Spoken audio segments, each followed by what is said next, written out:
Welcome to Module 6. Today we're going to be looking at the applications of human movement principles or human movement science in exercises. Now, I'm pretty sure all of you watching would have visited the gym at some point in time, would have been a part of a workout, either training someone or training yourself, right? Or if you're a sports science professional or a fitness professional, you would definitely know and understand exercises. Today, we'll be looking at exercises from a different lens. So, we'll be looking at it from how we can apply the human movement science principles of functional anatomy, a bit of biomechanics, a bit of technique, and coaching considerations so that we can better help the athletes or better help the clients, right? So, let's look at some of the learning outcomes for today. So, we'll be looking at exercises as a crucial functional strength blocks. We'll also be looking at categorizing these exercises based on their functional characteristics, so further breaking them down so that we can better understand the underlying anatomy or the movement. We'll also be looking at the biomechanical characteristics of some common exercises, so we can delve deep into movement analysis. And at the end, we'll also be doing a bit of movement analysis of some of the common exercises, right? So the common exercises that you would hit the gym for. So exercise, let's look at the definition. So what is an exercise? So it's weird, isn't it, that we're trying to define exercises from a scientific point of view, something that you've done day in and day out. But for the purpose of this module, before we move on to what exactly the underlying movement pattern is, let's understand exercise from a scientific viewpoint. So it is a planned, structured, and a repetitive physical activity. So repetition again depends on the goal, right? Performed to enhance or maintain your physical fitness or overall health, right? You also do that as a part of strength training when you're playing sport, if you're an athlete. So they cater to a range of movements, and these movements differ from your goal that you're trying to achieve. They could be for strength, they could be for conditioning, could be for a combination, right? And they target various muscle groups. So we will look at deeply into what muscle groups do they target, what's the action further in the upcoming slides. So they promote your well-being, strength, flexibility, and endurance. So some of these physical characteristics are catered to with a range of different movements or exercises. Now, how would they be important in sports? So the integration of these exercises that cater to these aims, right, in a well-rounded training program. So once you understand what's the need, and we've looked at needs analysis in the couple of modules earlier. So if you understand what's the need of the sport, what's the underlying movement, we've also looked at fundamental movement patterns in the couple of modules earlier. Then we can design your training programs or your exercise programs to contribute to the overall development of the athlete, right? So you can have a combination of skill building, have a combination of strength building along with it, so that there is enhanced physical capabilities and skill for sport participation, right? So for specific sport target. So let's look at some of the considerations when you're designing a training program or you're looking at prescribing exercise, whether it's for preventive care, whether it's for rehab, or as an S&C, you're planning a training program. Let's look at some of the major considerations. Now, let's understand that there would be a lot other considerations as well, but these would be some of the major ones that you cannot miss, right? So let's look at some of the considerations. So sport specific is skill training, right? So if you have an athlete that you're working on, you need to make sure that the exercise program tailors to their sport specific demands. The sport specific demands, as we've looked at in the previous modules, is a part of needs analysis. Right? So as the name suggests, needs is what is the need for that particular sport? What is the movement pattern that we're training? What are the muscle groups that are going to be prominent or dominant, right? And we would eventually build strength in those muscle groups. So you would incorporate such exercises that mimic the specific movements. And we'll look at these a bit in detail in the next few slides. So you would have sport-specific skill training. You also have position specific. So for example, if you're looking at football or if you're looking at tennis even, while you're playing doubles, it would be different exercises catering to different positions, right? So you need to tailor these exercises as opposed to specific demands, right, of the different individuals. So if it's football, the goalkeepers would have specific, say, rotator cuff exercises, or your water polo goalkeepers would have specific rotator cuff exercises as well that cater to the specific demands of the athletic position within that sport, right? So sport specific, position specific. It would also be ideal to design as per individualized, demands or needs. So you need to understand where is your athlete at or where your client is at. That could be at the beginners level, intermediate level, or the advanced level, and how you would tailor your training programs based on the current state.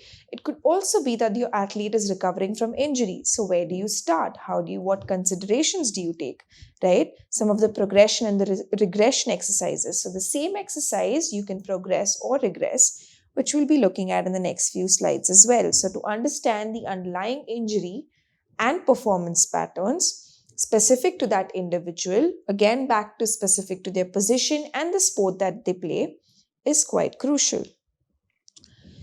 Another thing important in terms of considerations would be flexibility and mobility, right? So you need to, along with strength, it's quite important.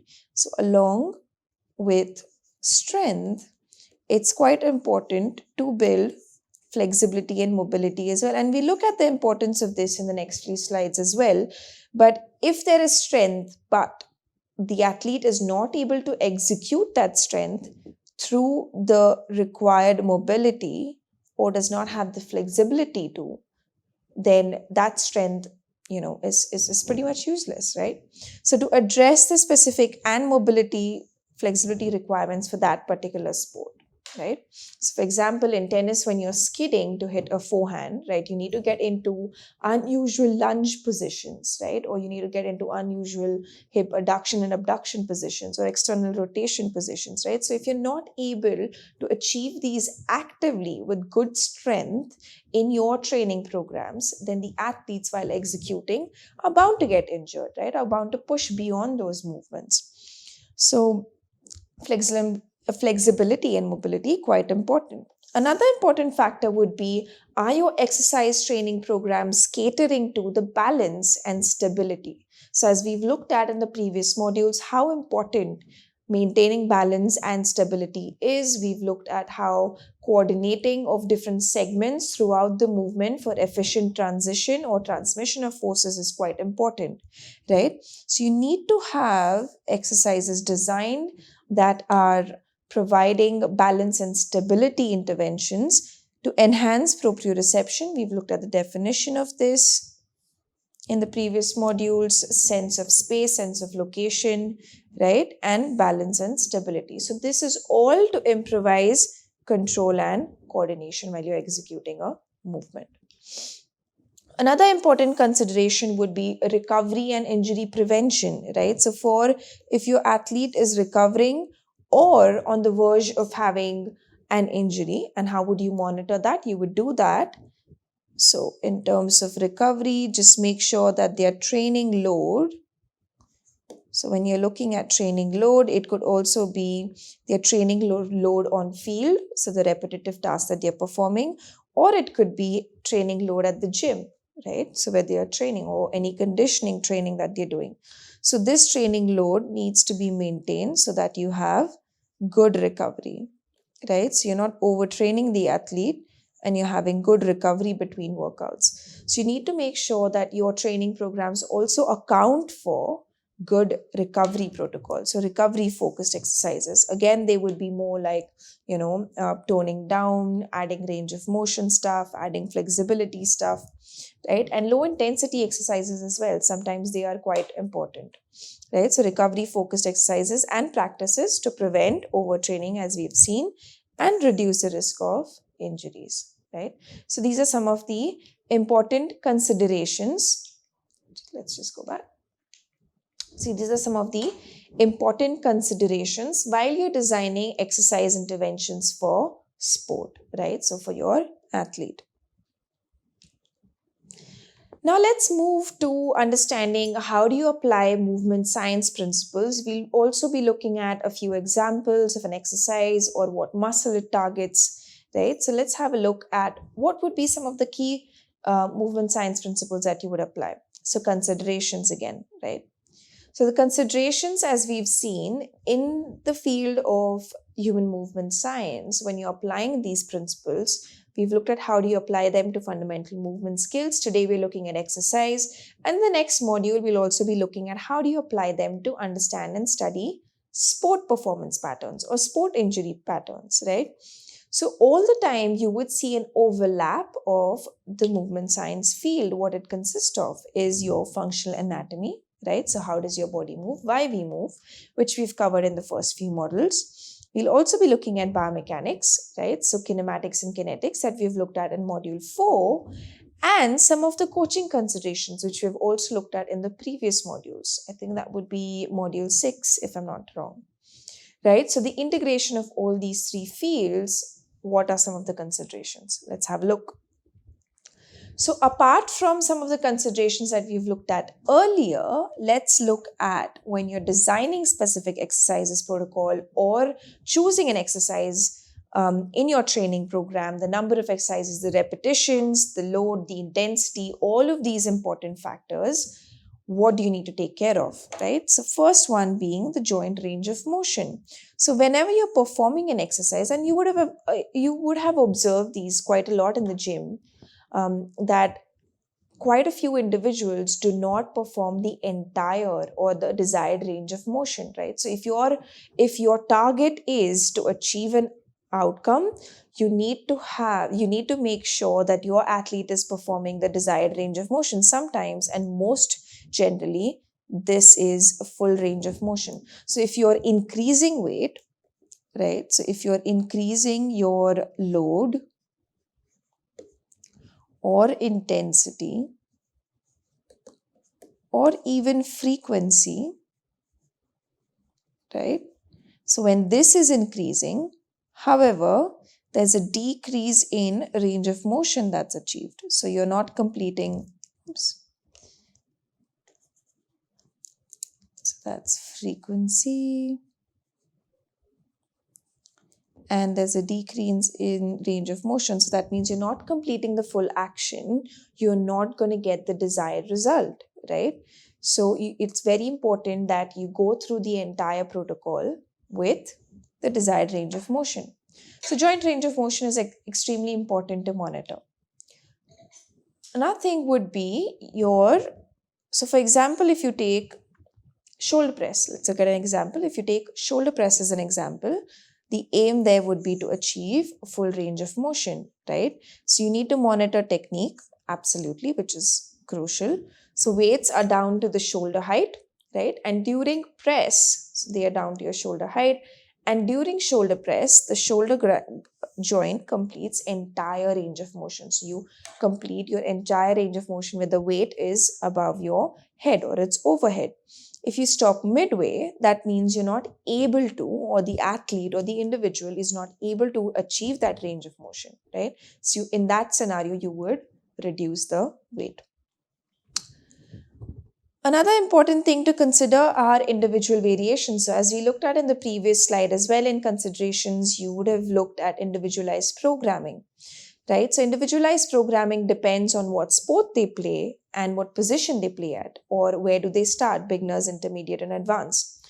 However, sometimes, and we've looked at this terminology in your previous module, so in module 2, which is functional anatomy, different individuals have variation sometimes in skeletal structure, right? So they might have a different anatomy. So when you say different variation, it could be an anatomical variation in joint, right? So they would have maybe decreased range of motion, or they would have increased range of motion. So, when they have hypermobility or, things like that. So when you have individual variations of such in skeletal structure, it could be anatomical alignment as well. So we would have, heard, and it would have been covered in the previous modules about knee valgus, right? Kissing knees or knee varus, right? Bow knees, right? So all of these are different anatomical alignments, right? Sometimes you have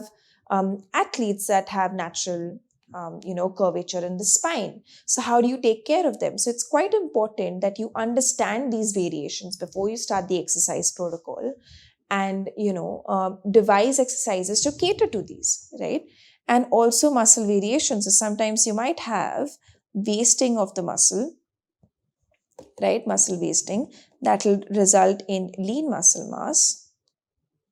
So you need to take care of all of these individual variations when you're designing your exercise program or protocol.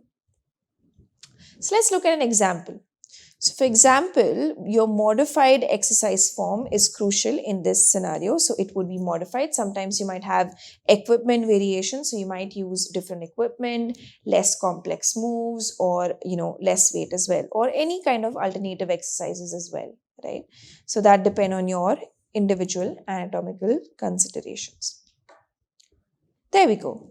So the example that we're looking for here is squat. So if you're looking for a squat, and the variation for the individual needs to be concerned around knee. So if an individual has knee concerns or knocking knees or locked knees, you would probably reduce or regress, and you will see this in the next few slides. So you would replace your traditional bodyweight squats with something called as a box squat, right? So they have, that extra additional support that they don't need to otherwise in a traditional squat, right? So you would have a reduced range of motion. So they would sit on the box and then get up, which is a box squat, right? So reduced range of motion, and of course you would have reduced load on the knees. So when there's no box at the bottom, of course your knees are doing the weight bearing, right? So in the case of a box squat, you would have reduced load on the knees, right? Another thing to consider here would be muscle activation and recruitment.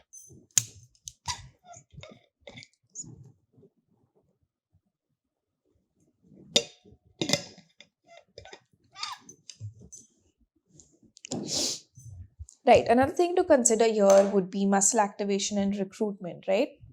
So understanding the specific patterns, and now this is not easy most of the time as some of the other consideration, but it aids in targeting and strengthening specific muscle groups. So for example, you would have to do something called as functional movement screening. So to look at your ranges of motion and the strength and all of that, you would do functional movement screening, where you can figure out if the different muscle strength, right? So if you figure out that there's lower back is weak, or the muscles of the lower back is weak, so then you would have,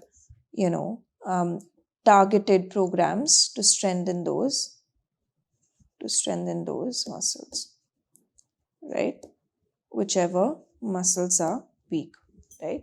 So if you understand how the muscle activation patterns are there and the differences in your muscular strength using the functional movement screening, or any restriction of motion using the functional movement screening, that would be crucial for you to design your training programs. Now let's look at an example. For example, if we look at lat pull down, you're all aware of, having your bar and then, pulling it down, which is a lat pull down exercise. And you're targeting the latissimus dorsi. Now that's the big fan-shaped muscle on your back that runs from your upper back down below. So that is the one that initiates the movement. So hence, when you are performing a lat pull down, make sure that your client or your athlete knows that you retract the shoulder blades before pulling the bar down. So that just, these little nuances help you quite a lot in ensuring that you have absolutely good technique and get the maximum out of the exercise as well. So you retract your shoulder blades, right, while pulling the bar down, right? So before you pull the bar down for optimal activation of the muscle. In most case scenarios, if you look at some of the other exercises, you might also, activate your core muscles or, activate your stabilizers before you start doing or getting most out of the exercise, right? So in this scenario, when you're doing a lat pull down, retraction of the shoulder blades before you pull down the bar ensures optimal activation of the muscle. Right, so we finally come down to progression and regression. Both of these, as the name suggests, progression is up in intensity or load. So that is up in intensity or load. And regression is reducing intensity, load, or frequency, right? So let me just write that on this side. So progression is increase, regression is decrease. What all factors can increase and decrease? One is load, so you can increase and decrease load. Sometimes you can increase and decrease intensity as well, which could be a combination of, load as well as repetition as well. So let's put that up there. There's increase and decrease in repetition. There's increase and decrease in complexity of the exercise as well, right? So all of these parameters, if you look at, you can increase and decrease while you're designing the exercise program. And that absolutely depends on where the individual is at, so they could have various fitness levels, right? So based on that, you would decide if you need to up or increase all of these, or if you need to decrease all of that, right? So progression is advancement and regression is adaptation for beginners, or sometimes those with limitations as well. So those with limitations would be athletes that are injured or returning back from injury, right? So let's look at an example before that. So you adjust the intensity, resistance or the load. So resistance or load and or complexity. So you have a variation in the exercise that takes care of the complexity. So you reduce it or you increase it to accommodate the individual capabilities. Now let's look at an example. For example, when you're doing push-ups and a progression would be standard push-ups. So if your athlete is able to perform good push-ups, then you can get them to do decline push-ups. Now, how would complexity increase from standard to decline, right? So with the decline push-ups, there is increase in gravity that's acting, right? So your resistance goes up, right? So your resistance, because there's increase in gravity, your resistance goes up, and hence it's extremely difficult as opposed to the standard push-ups. So there is increase in intensity over there, right? Whereas for regression, you would see that often you regress them down to a knee push-up, right? For building strength. Or sometimes when they have weak or discomfort wrist. Now you can see in this scenario, you have regressed because of a decrease in muscle strength. So in this case, what would you do? You would also have strength building. So you would do strength building for the wrist because that is your limiting factor for why your athlete is not able to do push-ups or increase in complexity for the push-ups, right? Another consideration, and I think this would be the fifth one, would be your posture and alignment. Now, whenever you're performing a skill, why does posture and alignment matter? Of course, you need to have good balance, good coordination, but along with balance and coordination, your posture and alignment are quite important. So, appropriate posture and alignment, of course, helps you activate the right muscle on time, crucial for injury prevention as well. So, again, if you, for example, while performing a squat, have an arched lower back, you would be loading the spine quite a lot because all of your load would go on to the lower back and there will be loading on now misaligned spine, right? So if you have that curvature, your force, if you have that back versus that back, the stress falls on that area, right? So your curvature, if you have an arched back, the loading happens on misalignment, and then there would be muscular imbalances or increased joint stress, right? So you're not training the right muscles, as well as you're increasing the stress on some of the joints. So in this case, you would be increasing the stress there, right? So to maintain good posture and alignment is extremely important. For example, let's have a look at the exercise deadlift, which is also called as or categorized under hip hinge, which we look at in the next few slides. Excuse my handwriting. Right, so in deadlift, you need to maintain a neutral spine. So you will see that in the next few slides when we talk about the exercises and we talk about the biomechanical considerations. Maintaining a neutral spine is something that comes up again and again because it's absolutely important for you to maintain a good spinal posture. So, good spinal posture so that there is efficient transmission of load and the loading is not happening on the misaligned spine. Also, it helps you maintaining a natural spine, helps you to activate. My bad. To activate core better, right? So as you can see, it helps you engage the core. Also avoid rounding or hyperextension of the lower back as we've just seen here, right? So quite important consideration. Another thing that is quite important is make sure that the exercises that you're putting in your program are also serving a functional need. So if they are not serving a functional need, or if it's not required for that particular athlete, so for example, if you're training, say for example, you're training someone elderly, right, and you are loading them with lots of, intensity repetitions and, load for a leg press exercise, or if you're loading them for back hyperextension exercise, right? So would they have that functional need? Would they need that in their daily life? What is their goal, right? So if they're not going to be needing it, probably omit the exercise, right? It's not quite important. So you need to understand what movement patterns are associated with the physical activities or the sport or their daily activities that they would be needing strength for, or that the muscles need to be trained for, and accordingly involve compound exercises, right? So for compound, what it actually means is targeting more than one muscle, right? And so that's more than one muscle over more joints. So I'm going to delete this in a while, so just have a look because we have text coming on. So targeting more than one muscle over more than one joint, right? So that those are your compound exercises that involve two or more joints. And they engage multiple muscle groups and have multiple joint actions, right? So let me just take this off. Good.